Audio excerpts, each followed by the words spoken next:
Olá, bem-vindos a mais uma análise.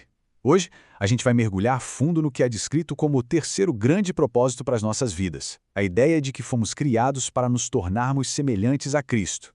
Ok, então, vamos direto ao ponto para entender o que isso realmente significa na prática. Para começar, vamos pensar um pouco sobre essa pergunta que é fundamental, né? O que, afinal de contas, a gente está buscando? Qual é o grande objetivo de tudo isso?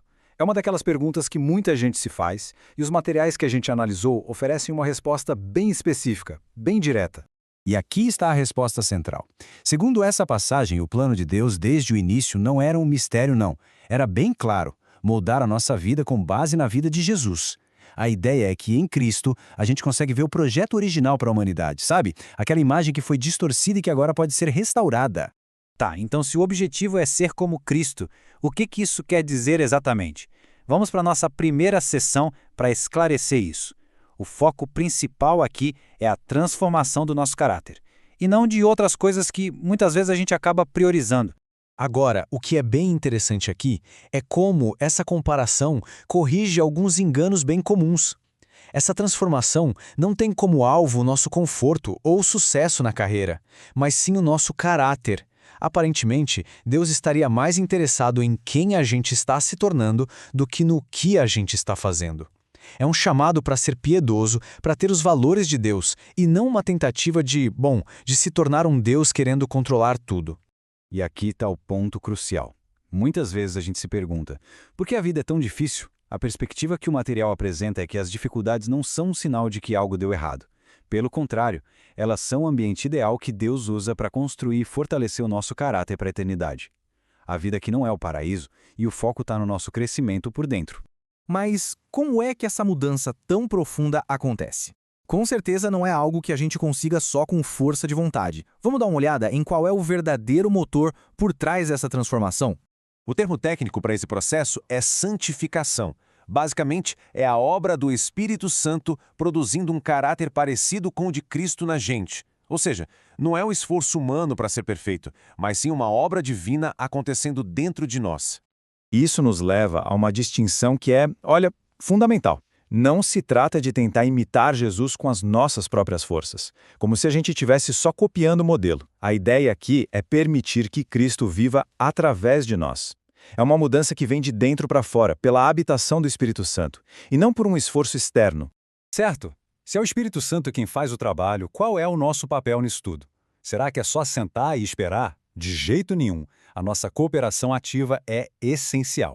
De acordo com o material que analisamos, o poder do Espírito Santo é liberado no momento exato em que a gente dá um passo de fé. Não precisa esperar se sentir poderoso ou confiante.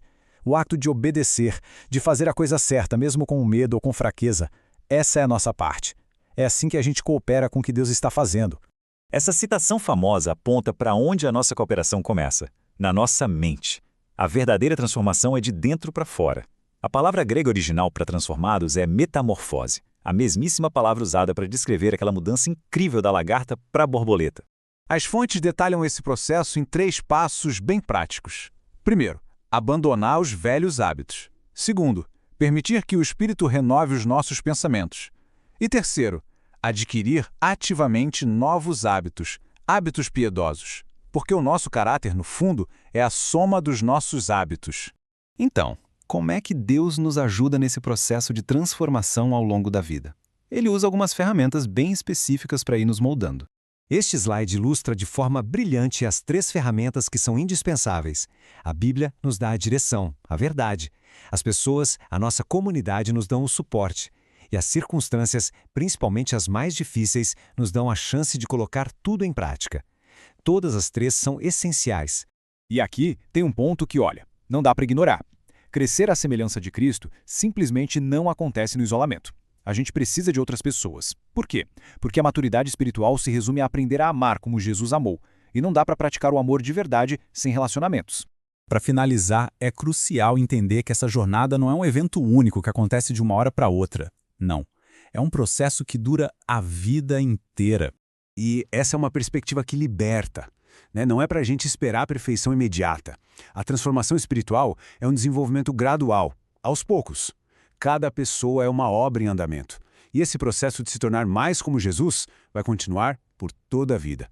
Essa citação reforça essa visão de longo prazo. A jornada só termina quando a gente chegar na eternidade. É um processo contínuo de crescimento em direção àquela maturidade que se vê em Cristo, com a promessa de que um dia seremos como Ele é.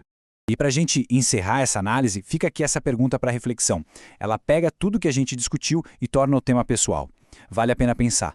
Qual é a área específica na vida, hoje, onde é possível cooperar de forma consciente com o Espírito Santo para refletir um pouquinho mais do caráter de Cristo?